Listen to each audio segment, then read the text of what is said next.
इंद्र की विजय, इंद्र द्वारा विश्व रूप का वध, नहुष का स्वर्ग से पतन, ब्रह्म हत्या से इंद्र की मुक्ति तथा पुनः राज्य की प्राप्ति।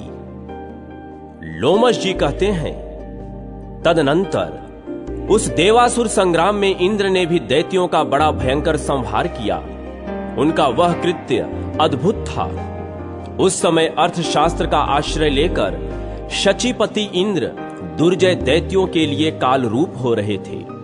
जब इस प्रकार असुर मारे जा रहे थे, उस समय इंद्र को रोकने के लिए भगवान नारद जी वहां पधारे और यों बोले, असुरों के मंडल में जो वीर योद्धा मारे गए हैं, उनके बाद अब तुम भयभीत सैनिकों की हत्या क्यों कर रहे हो? जो भयभीत होकर शरण में आ जाते हैं, ऐसे सैनिकों की जो लोग विजय मत से उन्मत्त होकर हत्या करते हैं, उन्हें महापात की और ब्रह्म हत्यारा समझना चाहिए। इसलिए तुम्हें मन से भी किसी भयभीत प्राणी की हिंसा नहीं करनी चाहिए। महात्मा नारद के यों कहने पर इंद्र देव सेना के साथ तत्काल स्वर्ग में चले आए। उस समय सब देवता परस्पर अधिक हर्ष प्रकट करने लगे। यक्ष, गंधर्व और किन्नरगण भी बड़े आनंदित हुए। श्रेष्ठ देव ऋषियों और ब्रह्म ऋषियों ने अमरावती के सिंहासन पर शची सहित इंद्र का अभिषेक किया। इंद्र भगवान शंकर के प्रसाद से विजयी हुए। उस समय देवलोक में बड़ा भारी उत्सव मनाया गया। शंख, पटह, मृदंग, ढोल, आनक, भेरी और दुंदुभि आदि बाजे बजने लगे।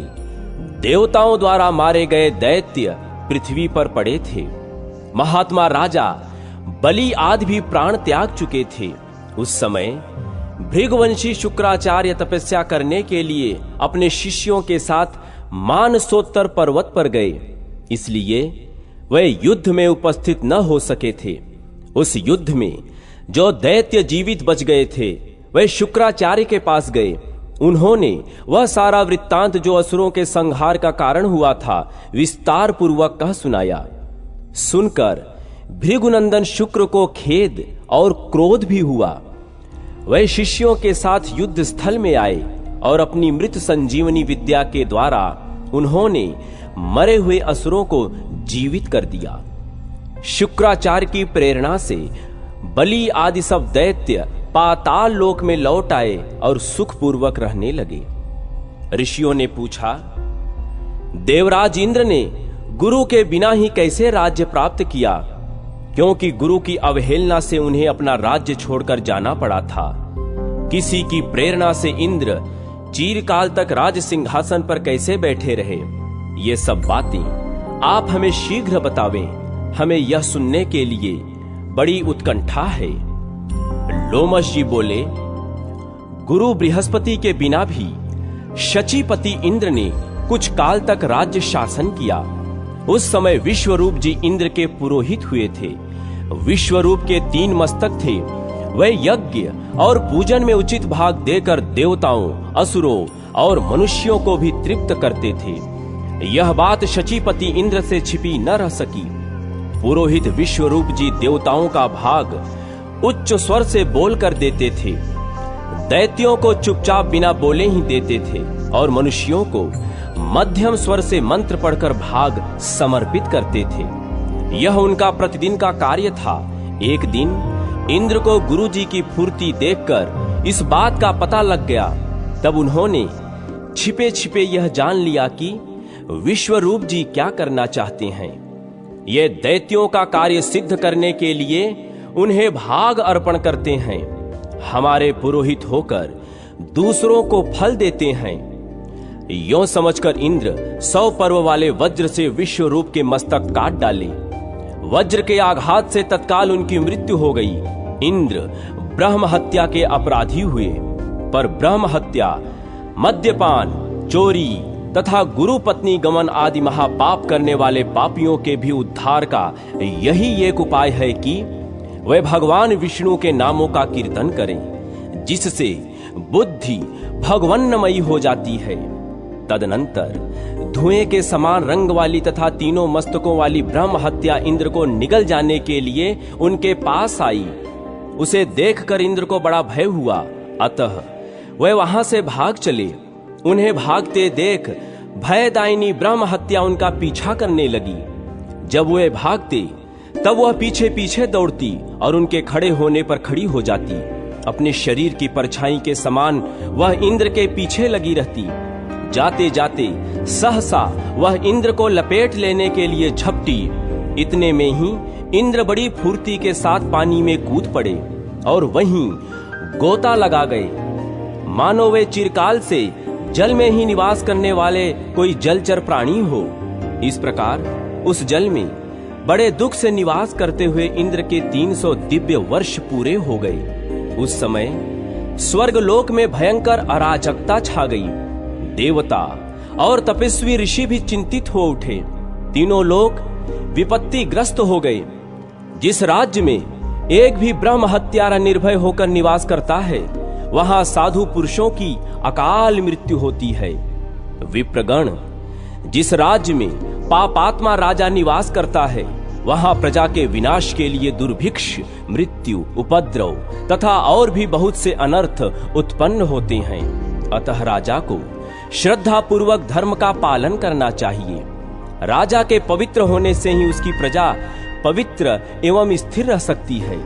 इंद्र ने जो पाप किया था, उसके कारण संपूर्ण जगत नाना प्रकार के संतापों से पीड़ित हो और उपद्रवग्रस्त हो गया था। शौनक ने पूछा, सूत जी, इंद्र ने तो 100 अश्वमेघ यज्ञों का अनुष्ठान करके देवताओं का विशाल राज्य प्राप्त किया, फिर उसमें विघ्न क्यों उत्पन्न हुआ?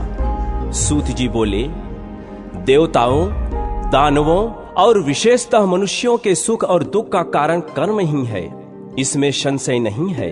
इंद्र ने बड़ा ही अद्भुत एवं घृणित कर्म किया।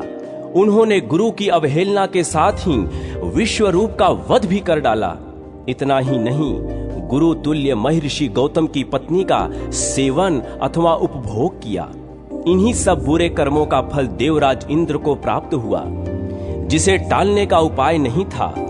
जो पाप कर्म करने वाले मनुष्य उस पाप के लिए कोई प्रायश्चित नहीं करते, उनका वह पाप थोड़ा हो या अधिक, उससे एक दिन वे पीड़ित होते ही हैं। विप्रगण, यदि पाप बन जाए तो उसकी पूर्णतः शांति के लिए तत्काल प्रायश्चित करना चाहिए। पापों का प्रायश्चित अनेक प्रकार का बतलाया गया है। उपापातक अधिक काल तक रह जाने या बार बार उसकी आवृत्ति होने पर महापातक के रूप में परिणित हो जाता है। जो मनुष्य सवेरे, दोपहर और शाम को सदा सर्वधर्म पालन स्वरूप तपस्या करते हैं, उनका सब पाप नष्ट हो जाता है तथा वे उत्तम लोक प्राप्त करते हैं। इसलिए दुराचर परायण इंद्र को इस पाप कर्म का ही फल मिला है। विप्रगण, उस समय की परिस्थिति पर भली भांति विचार करके संपूर्ण लोकपाल एकत्र हो बृहस्पति के पास गए और अपना सब मनोगत विचार उन पर प्रकट किया।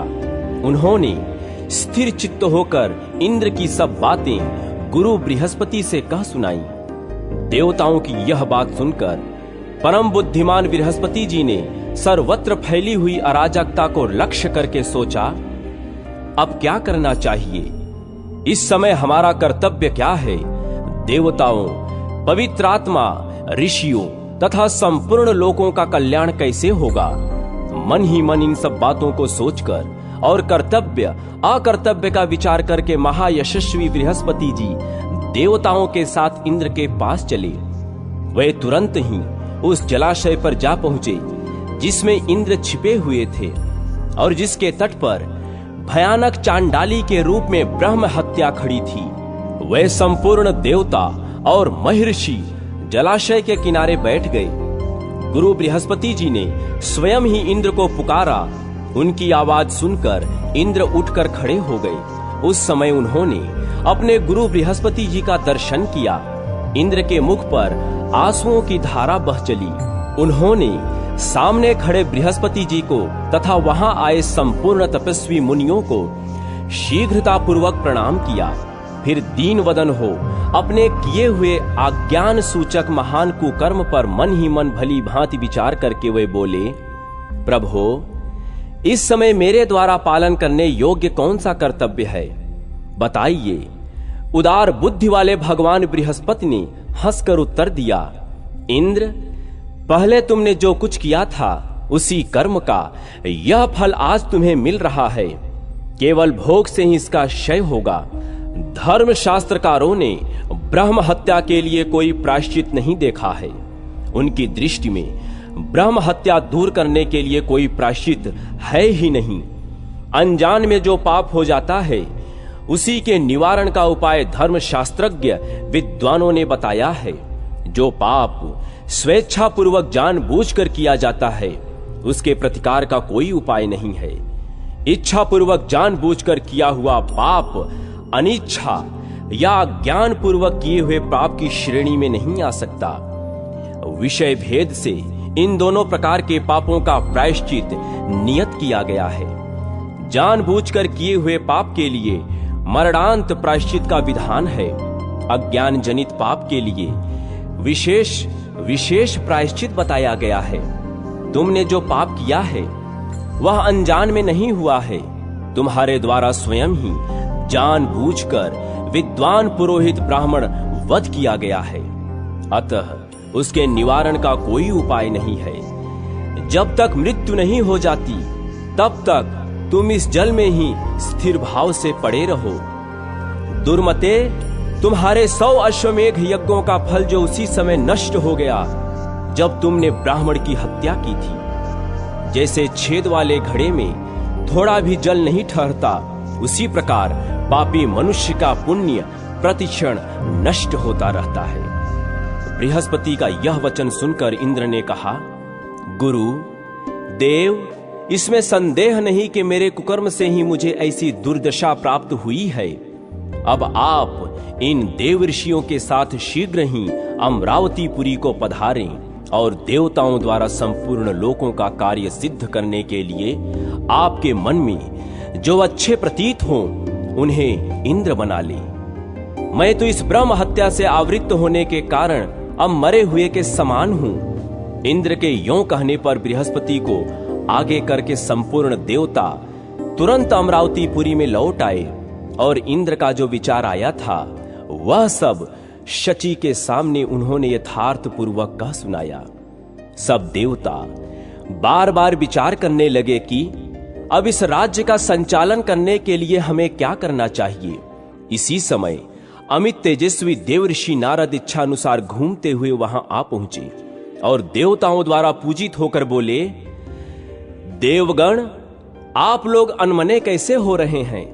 उनके पूछने पर देवताओं ने इंद्र की सारी करतूतें कह सुनाई। तब नारद जी बोले, देवताओं, इंद्र के ये सारे चरित्र मैंने पहले ही सुन रखे हैं। अब तो इस महान पाप के कारण इंद्र की सारी श्रेष्ठता चली गई। आप सब देवता सर्वज्ञ हैं, तपस्या और पराक्रम से संपन्न हैं। अतः आप लोग चंद्रवंशी राजा नहुष को इंद्र बना लें। इस राज्य पर उन्हें शीघ्र ही बिठा लेना चाहिए।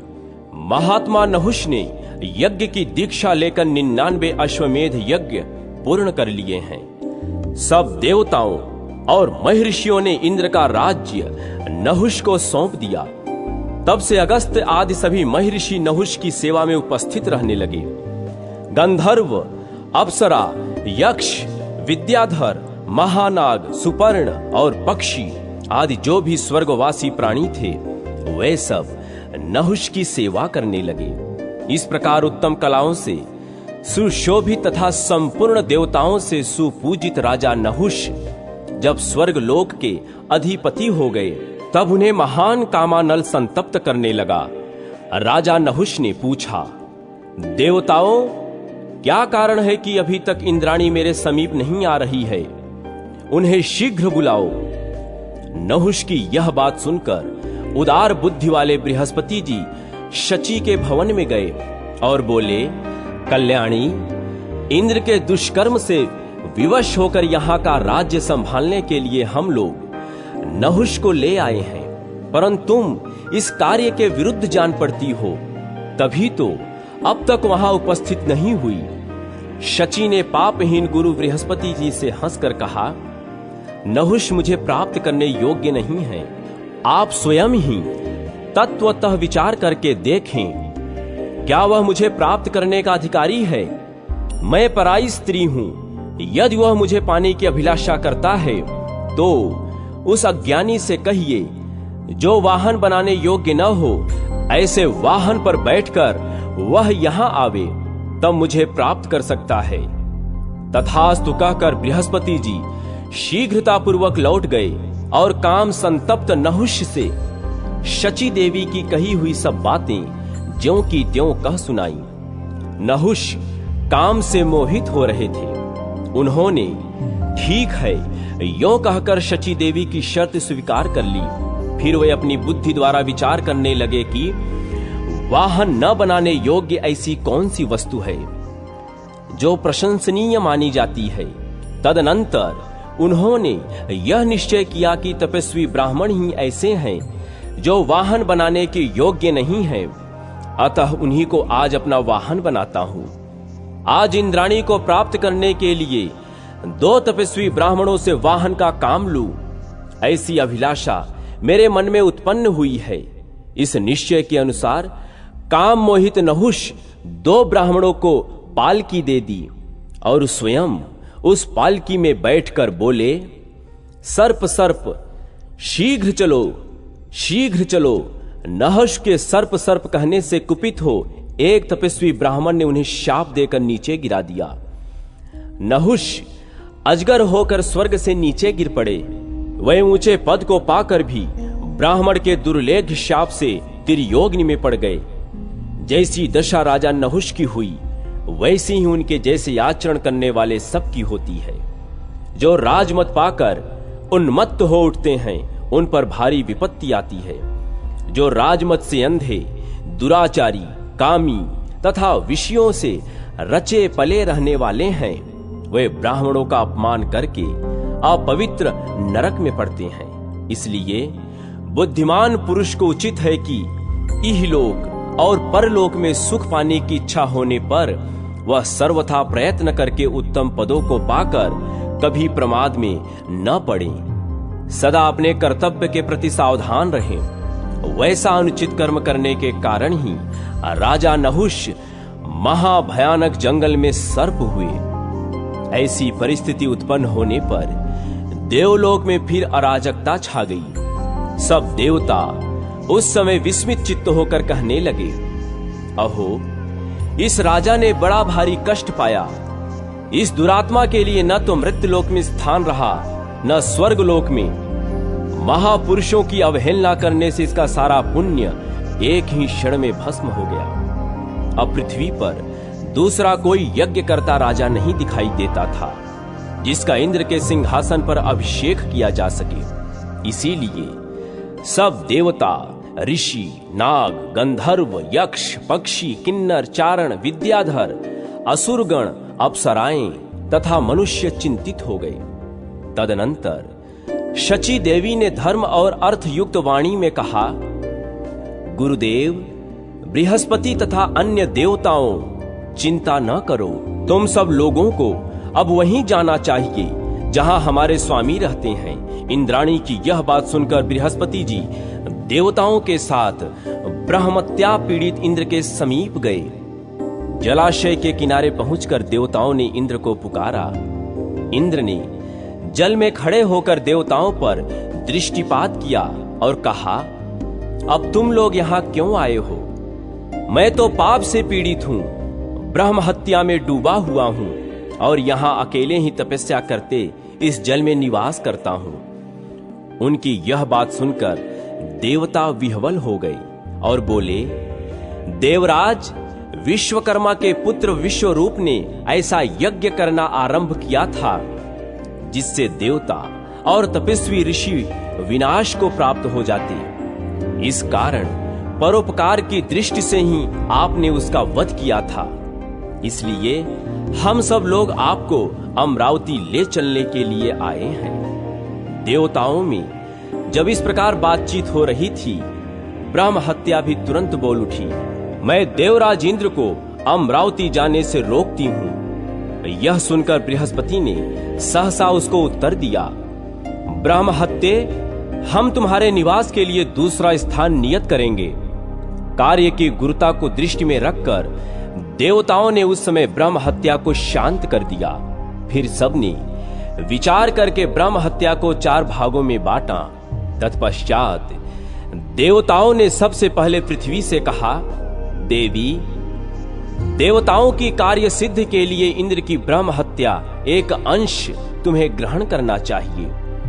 देवताओं की यह बात सुनकर पृथ्वी कांप उठी और बोली, आप लोग ही विचार करें, मैं ब्रह्म हत्या का अंश कैसे ग्रहण कर सकती हूं?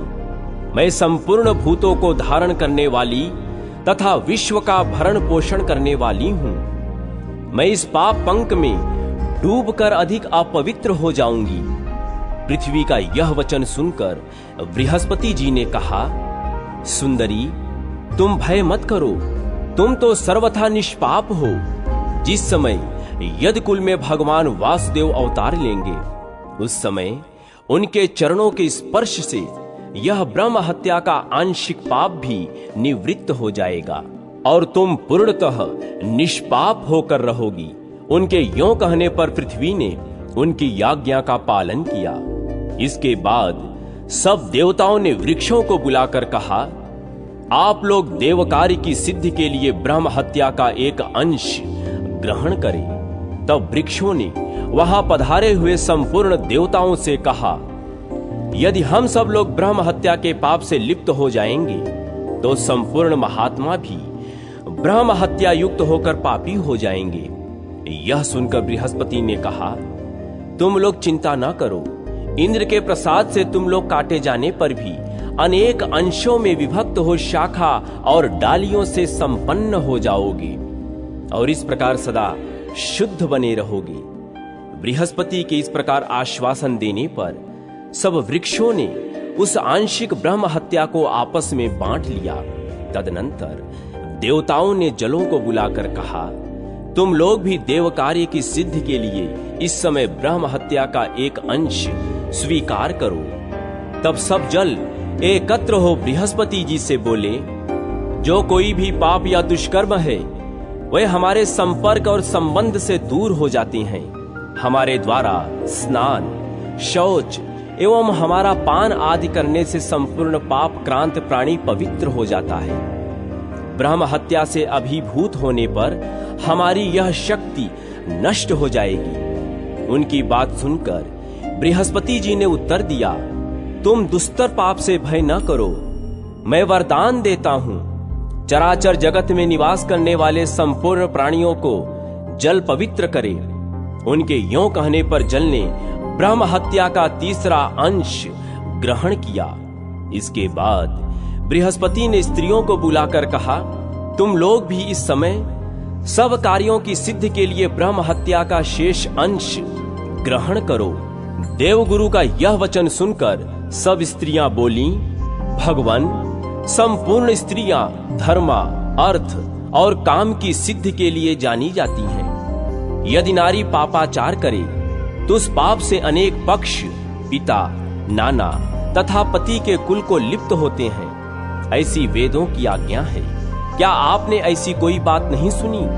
फिर स्वयं विचार कर लें, हमारा क्या कर्तव्य है। स्त्रियों के यों कहने पर बृहस्पति जी ने वरदान दिया, देवियों, तुम सब इस पाप से भय न करो। तुम्हारे द्वारा स्वीकृत ब्रह्म हत्या का यह अंश भावी पीढ़ियों के लिए तथा दूसरों के लिए भी शुभ फल देने वाला होगा। तुम सबको इच्छानुसार काम सुख प्राप्त होगा। इस प्रकार देवताओं ने ब्रह्म हत्या के 4 भाग किए और वे अंश तत्काल ही पूर्वोक्त समुदायों में स्थित हो गए। उस समय इंद्र का पाप सर्वथा नष्ट हो गया। अतः देवताओं और ऋषियों ने देवपुरी में शची सहित इंद्र का पुनः अभिषेक किया। महात्मा इंद्र संपूर्ण देवताओं, महानुभावों, मुनीश्वरों तथा सिद्ध गणों के साथ पुनः लोकपाल पद पर प्रतिष्ठित हो गए। उस समय इंद्रलोक के संपूर्ण निवासियों के मन में महान उत्साह और अपार आनंद छा गया।